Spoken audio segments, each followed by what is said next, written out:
반갑습니다. 가을은 독서의 계절이기도 하고 또 여행하기에 좋은 계절입니다.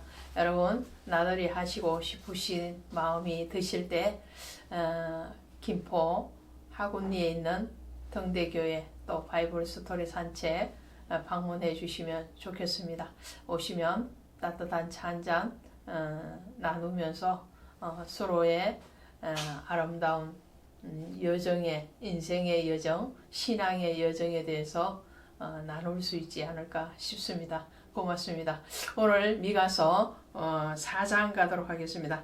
미가서 4장에 오시면 하나님께서 전국에 이루어 주실 그런 평화의 나라에 대해서 말씀을 하고 있어요. 그래서 4장 1절에 가시니까 끝날에 이렇게 시작을 하죠. 이 성경에서 끝날 혹은 말일 이런 단어를 쓰게 되는데 이 끝날 말일은 인생의 어떤 육적인 끝날 말일 그것을 얘기하는 것이 아니고요.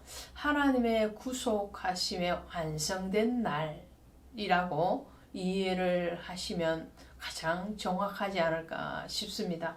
그래서 이사야서 2장에서도 말일에 이런 말을 쓰고 있거든요. 그래서 끝날 말일 이런 단어는 바로 심판과 구원의 날, 그러니까 믿는 자는 영원한 생명의 나라로 들어가고 믿지 아니하는 자는 영원한 심판으로 가는 그런 그리스도의 재림의 날과 동일하다고 할 수 있겠죠. 결국 믿는 자에게는 영원한 생명인 구원의 나라, 영생, 또 천국, 천년 왕국에 들어가는 날이 되겠죠. 그런 날에 이루어질 일들, 그 일들에 대해서 말을 하실 때에 이렇게 말을 합니다. 여호와의 전의 산이 산들의 꼭대기에 굳게 서며 작은 산들 위에 뛰어나고 민족들이 그리로 몰려갈 것이라.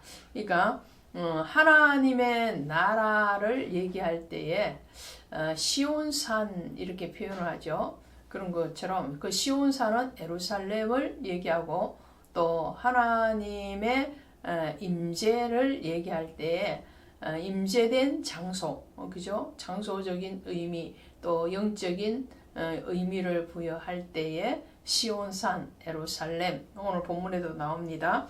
2절 밑에 가시면 율법이 시온에서 나올 것이요 여호와의 말씀이 예루살렘으로부터 나올 것임이니라. 하나님의 초소가 있는 성전, 또 그 성전된 하나님의 사람들의 무리가 있는 곳, 그런 곳을 시온 혹은 예루살렘 이렇게 표현을 하는데 그 시온이 있는 곳이 시온산이단 말이죠. 오늘 1절에서 그래서 작은 산들 위에 뛰어나고 이 산이라고 얘기했습니다.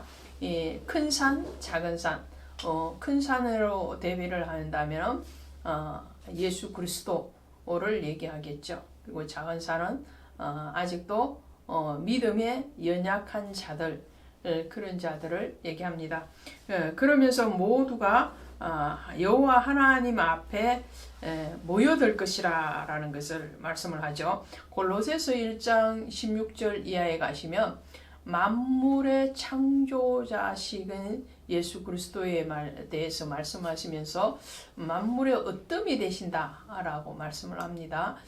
또 에베소서 1장 22절에 가니까 또 만물을 그 발 아래 복종하게 하시고 그를 만물 위에 교회의 머리로 주셨느니라.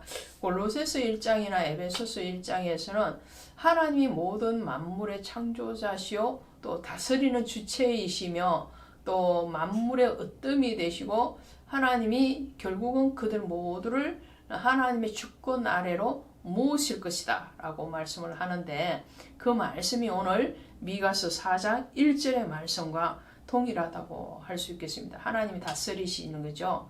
하나님이 창조하셨으니 하나님 다스리심은 마땅한 거죠. 그 창조의 섭리, 하나님의 다스림에서 이탈되어져 있던 그 모든 사람들도 결국은 하나님의 뜻 안에 복종되어질 것이다 라는 것을, 어떤 사람은 구원으로 복종되어지고 어떤 사람은 심판으로 복종되어지겠죠. 그래서 재판관은 바로 하나님이시다 라는 것을 말씀을 하는 거죠. 3절에 그 말씀이 나오잖아요. 그가 많은 민족들 사이에 이를 심판하시며猛고 강한 이방 사람을 판결하시려니, 그러죠. 그러니까 심판하고 판결의 주체, 다스림의 주체는 바로 하나님이시다. 그리고 그 하나님이 영광 받으실 것이다 라는 말씀을 해요. 3절에 가시니까 그 칼을 쳐서 보석을 만들고 창을 쳐서 낫을 만들 것이며 이 나라와 저 나라가 다시는 칼을 들고 서로 치지 아니하며 다시는 전쟁이 엄습하지 아니하며. 우리나라도 지금 늘 전쟁의 위협 가운데 있죠. 남북으로 분단된 이후로 북한으로부터 계속적인 침략의 그런 위협 가운데 있습니다. 오늘 아침에도 북한에서 방사포를 9발이나 우리 영토로 쏘았다고 하죠. 그러니까 요즘 빈번하게 오는 이 북한의 이 도발 행위, 그것이 전쟁으로까지 연결 안 되어지기 위해서 전쟁 억제 정책을, 친화 정책을 쓰고 있지만, 그것도 궁극적으로는 하나님의 뜻 안에 있다라는 것을 말씀을 합니다. 모든 나라와 민족의 전쟁, 또 개인의 전쟁 속에는 무엇이 있느냐면 영적인 하나님의 다스리심이 있는 거예요. 영적으로 하나님께서 깨우쳐야 되고, 또 하나님께서 그 일들을 통해서 하나님의 주권에 대해서 강력하게 선포하셔야 될 일이 있을 때, 그런 것들을 육적인 전쟁을 통해서, 나라와 민족의 이 현실적인 전쟁을 통해서 영적인 전쟁을 말을 하는 거죠. 우리의 싸움은 혈과 육에 대한 싸움이 아니라고 그러잖아요. 사단과 그 악한 무리들을 향한 싸움이라는 거죠. 육적인 전쟁은 보이는 전쟁이고 영적인 전쟁은 보이지 않는 전투지만, 그 보이지 않는 영적인 싸움이 결국은 육적인 전쟁으로 분출되어지는 것을 보게 됩니다. 오늘 하나님께서는 마지막 때 말일에는 그 모든 전쟁이 그칠 것이다 라는 거죠. 칼과 또 창으로 대비되는 이 전쟁의 무기가 낫과 보석, 농기구로 평화의 상징으로 바꾸어질 것이라는 거죠.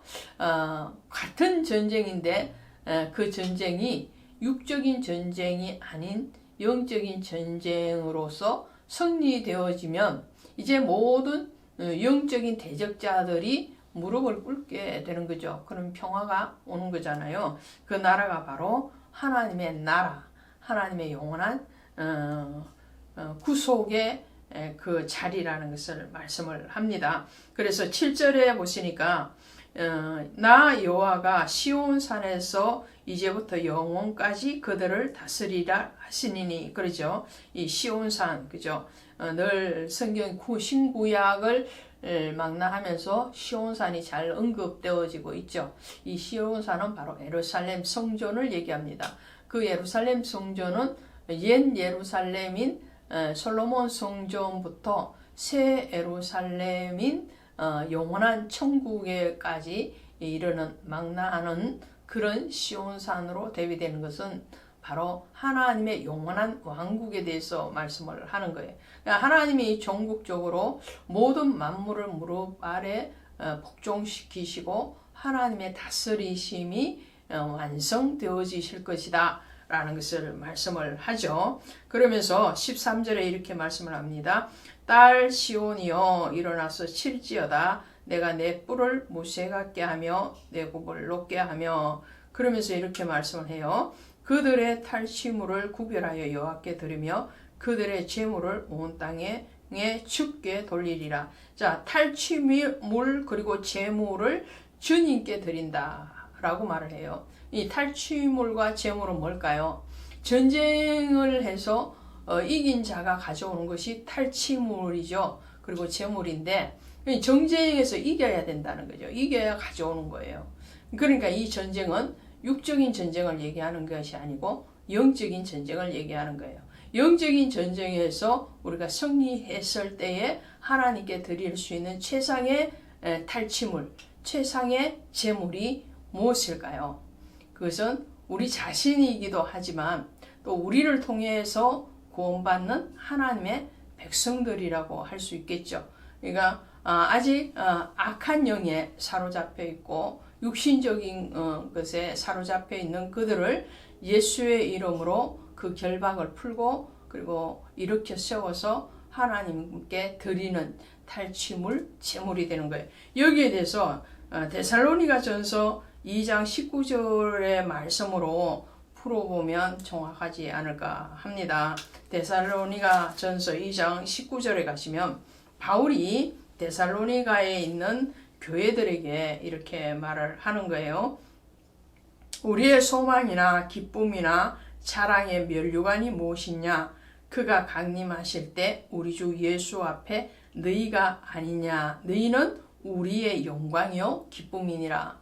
그러니까 바울이 전도하여서 또 복음의 말씀을 전해서 회심되어지고 예수 그리스도를 영접한 그 성도들이 바로 그 자신의 면류관이요 영광이고 기쁨이고 또 하나님께 드리는 선물이라는 것을 말씀을 해요. 그러니까 우리의 선물은 예수 그리스도고요.